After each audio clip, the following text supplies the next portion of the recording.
मालिक को प्रणाम। सभी अभ्यासी भाई बहनों को नमस्कार। आज का विषय है बाबूजी की सीख। एक समय की बात है जब बाबूजी मेरे पास आए और बोले, बिटिया, हम तुमसे एक बात कहना चाहते हैं। तुम कभी इस बात की उम्मीद न करना कि हम तुम्हें भोजन का न्योता देंगे। केवल जब हमारे घर मेहमान आते हैं तभी हम उनके खान पान की देख रेख करते हैं। तुम हमारे घर में मेहमान नहीं हो। हमारा और हमारे खान पान का ख्याल रखना तुम्हारा फ़र्ज है। तो इसी तरह से बाबूजी सिखाया करते थे। एक बार उन्होंने कहा, रसोइया अपनी तनख्वाह में 10 रुपये की बढ़ोतरी की मांग कर रहा है। मैंने कहा, इसमें कोई परेशानी नहीं होनी चाहिए। मिशन की प्रगति हो रही है और बहुत सारे अभ्यासी भी हैं। 10 रुपये बढ़ाने में हर्ज नहीं है। बाबूजी ने कहा, वह आज 10 रुपये मांग रहा है और बाद में ज़्यादा मांगेगा और हम इतना खर्च नहीं उठा पाएंगे। मैं अचंभित थी कि मिशन में काफ़ी दान राशि आते हुए भी 10 रुपये बढ़ाने में दिक्कत क्यों हो रही थी।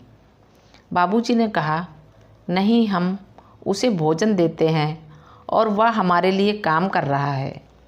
बहुत सारे अभ्यासी आ रहे हैं तो क्यों न हम रसोइयों को निकाल दें। अभ्यासीगण स्वयं सेवा कर सकते हैं और भोजन भी बना सकते हैं। इस रसोइये की वास्तव में ज़रूरत भी नहीं है। मैं समझ नहीं पाई कि बाबूजी ख़ास तौर पर 5-10 रुपए के लिए इतना क्यों सोच रहे थे। अब जब मेरी नौकरानी मुझसे 10 रुपये, कभी 50 और फिर 50 रुपये की मांग करती है, तब मैं ऐसी ही स्थिति का सामना करती हूँ और मुझे बुरा लगता है। उनके सिखाने के तरीके अलग थे। वे उस समय हमारी समझ से परे होते और अनोखे होते थे, लेकिन उनका सही मतलब हमारे जीवन में सही समय पर उजागर होता था। तब जाकर हम उस सीख की कद्र कर पाते। उन्होंने व्यवहारिक रूप से सिखाया कि हमें जीवन में ऐसी स्थितियों का सामना करना पड़ेगा। उन्होंने ये भी सिखाया कि स्वेच्छापूर्ण सेवा वेतनभोगी से प्रधान है। एक दिन मैं बाबूजी के घर गई, तब उन्होंने कहा, एक बहुत बुरी खबर है। इस इंसान की मृत्यु हो गई और तुम्हें शोक पत्र लिखना होगा। मैंने कहा, बाबूजी, मैं शोक पत्र क्यों लिखूं? बाबूजी ने मेरे शोक पत्र लिखने पर जोर दिया।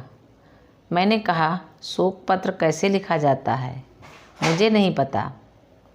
मैंने कभी नहीं लिखा। उन्होंने कहा, हम तुम्हें पत्र लिखवाएंगे। वे तुरंत ही प्रेस से पोस्ट कार्ड और कलम ले आए और पत्र लिखवाने लगे। न चाहते हुए भी मैंने वह पत्र लिखा और बाबूजी ने किसी को बुलाकर उसे पोस्ट करवाया। मैंने बाबूजी से कहा, मैंने ये पत्र आपकी खातिर लिखा, लेकिन हकीकत में जो कुछ भी हुआ उससे मैं बहुत खुश थी, क्योंकि उस इंसान से संबंधित कई अप्रिय घटनाएं हुई थीं। मैंने बाबूजी से पूछा, आपने मुझसे ये पत्र क्यों लिखवाया? बाबूजी ने कहा, हम तुम्हें दूसरों के दुख दर्द का एहसास कराना चाहते हैं और दूसरों की खुशी भी। उनके दुख में उनके साथ सहानुभूति रखो और उनकी खुशी में खुश रहो। मैंने कहा, ये बहुत मुश्किल है, खास तौर से जब सामने वाला व्यक्ति ऐसा हो। उन्होंने कहा कि वे मुझे ये पाठ पढ़ाना चाहते थे। सहज मार्ग में इसी तरह से सिखाया जाता है। यहाँ तक कि अपना कोई दुश्मन भी तकलीफ़ में हो तो उसके दर्द को महसूस करना चाहिए। यदि वे खुश हैं तो उनके लिए खुशी महसूस करो।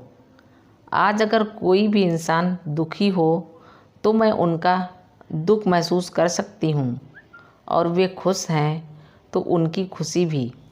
उन्होंने मुझे दूसरों की कठिनाइयों को समझाना सिखाया और उनकी खुशी व गम में सम्मिलित होना भी। एक